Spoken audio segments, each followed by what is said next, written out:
Hello and welcome back to my channel, L History. This is a special video that wants to celebrate the forthcoming coronation of King Charles III and Queen Consort Camilla that is going to happen on the 6th of May 2023. In this video I want to discuss the significance of coronations.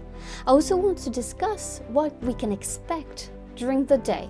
What are the few elements that are part of the coronation? And finally, I want to discuss past coronations that I think are the most interesting. Coronations are highly significant because they are a combination of tradition and the opportunity for a monarch to express their identity. What I mean by that is that when they make subtle changes to the coronation process, they try to set the tone for their reign. They try to express themselves and to make a connection with their people. The word coronation comes from the word Latin corona, that means crown. And more importantly, it is obviously a Christian ceremony. It is a moment where the monarch makes two promises. The first promise is to God, that it will serve God and that it will implement the religion in the country. A second one is a promise to serve the people and to ensure that they serve the common good and they'll do everything for the common good of the people. The first coronation that took place at Westminster Abbey was the coronation of William the Conqueror, William I of England. It took place on the 25th December 1066. Before that, coronations were taking place in different parts of England, but mostly at Winchester Cathedral. So here we have kind of a change between Winchester Cathedral and Westminster Abbey. The reason for that was that William the Conqueror really wanted his authority to be asserted, so he thought that being crowned at Westminster, near Westminster Palace, which was where the government of England was, would really help him assert his authority. In all of British history, there are only two kings that were not crowned at Westminster Abbey. The first one is Edward V, and is obviously the boy king, the one that disappeared after being held at the Tower of London. And the second one is Edward VIII, who predicted 11 months within his reign. Now, the different stages of the coronation are as simple. There's the entry to the church, where the monarch is going to make their entry to Westminster Abbey. The second stage is what is called the recognition, and here is when the monarch stands next to the coronation chair. And there's the oath, and there's obviously the presentation of the Bible. That after that we have the anointing, where the monarch is seated on the coronation chair and is anointed with oil. The next stage in the ceremony is the investiture, where the monarch is given the royal regalia. So a sword, an orb, a ring, but also two scepters, one that represents the church and the other one that represents the state. Once that it's done, the crowning can take place. The Archbishop of Canterbury brings St. Edward's crown from the altar and places it on the sovereign's head. After the benediction, the monarch moves to the throne in the center part of the lantern. This is where the royal princes, members of the royal family, very important nobles and other senior peers take their turn to pay homage to the new monarch. Crowning is done, it is time for the recess, and here it is when the monarch retires into St. Edward the Confessor's chapel behind the high altar, and it is the end of the ceremony in itself. The crowning has happened and now the coronation is over.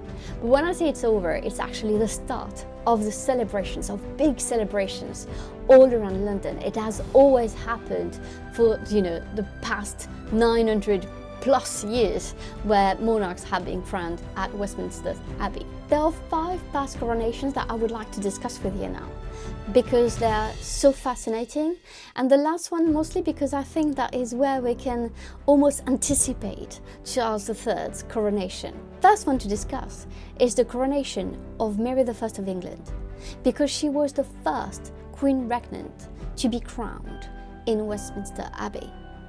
It is significant because Mary I actually had to fight for her crown, for her throne, for what was hers. And I think it's quite brilliant that she still managed to be crowned in Westminster Abbey on the 1st October 1553. For Mary I's coronation, there were pageants, musics and celebrations all around the city. She went from the Tower of London to Westminster Abbey, and she was wearing a robe of gold and silver.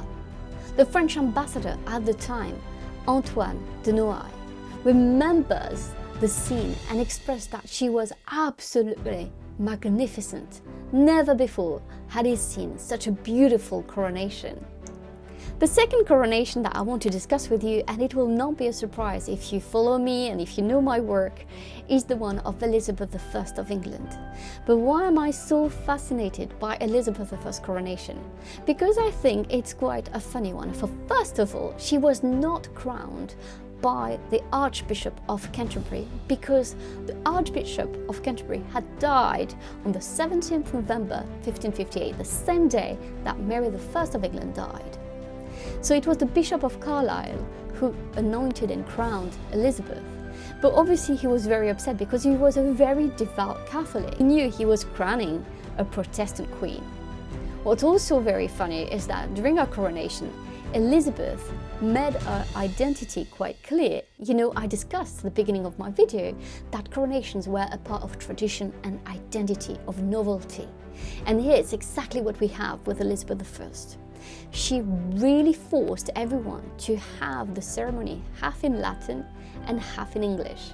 She was setting the tone for a reign that she really wanted to pursue a via media between the two religions in her country, Protestantism and Catholicism. The next coronation that I want to discuss with you is one that I find very interesting. It happened on the 11th April 1689, and it was the coronation of William III and Mary II. Mary II was a queen regnant, but with her husband they were jointly crowned together. However, what's so surprising to me was the fact that William III was the one sitting on the coronation chair. Another coronation chair was made for Mary, but it's not the same. The one with tradition was the one that William III, a foreign prince, a foreign king, was sitting on. And second of all, it was St. Edward's crown was brought to William and not to Mary. Another crown was made for Mary. I'm sure it was beautiful with diamonds, all of this, but still, again, it is quite remarkable that the St. Edward's crown was given to William III, especially when we know the importance and symbolism of St. Edward's crown.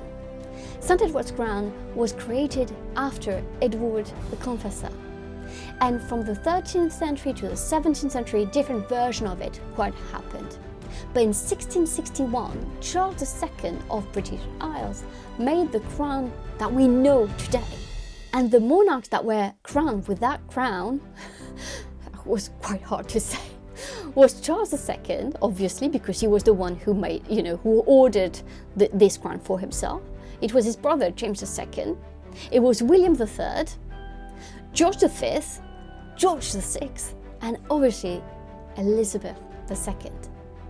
But so what's so fascinating with me is that Mary II accepted that her husband, who was a foreigner, was the one wearing the traditional, the traditional crown.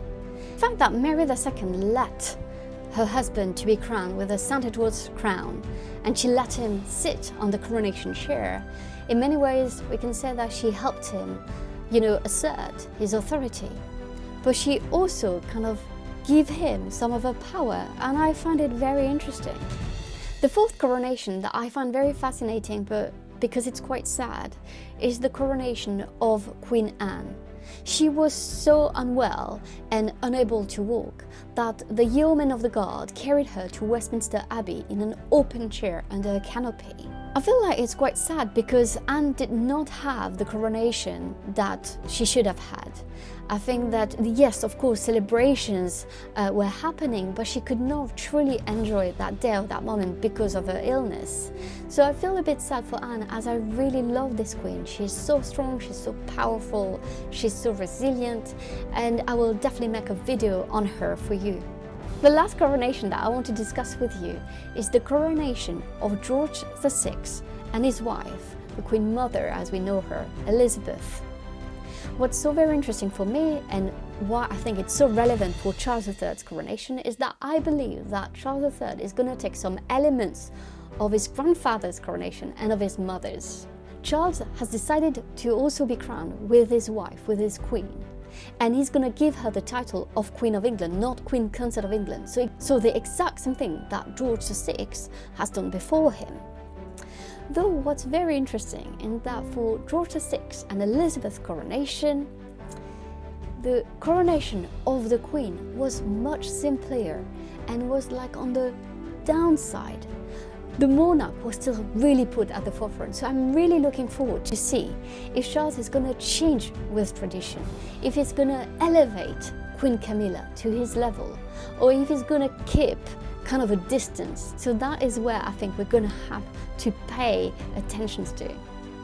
I hope you have enjoyed this video and that you now know more about coronations and what we can expect on the 6th of May. If you like that video, please give a thumbs up and don't forget to subscribe. And I'll see you in the next video, probably on Once Upon a Woman. Bye!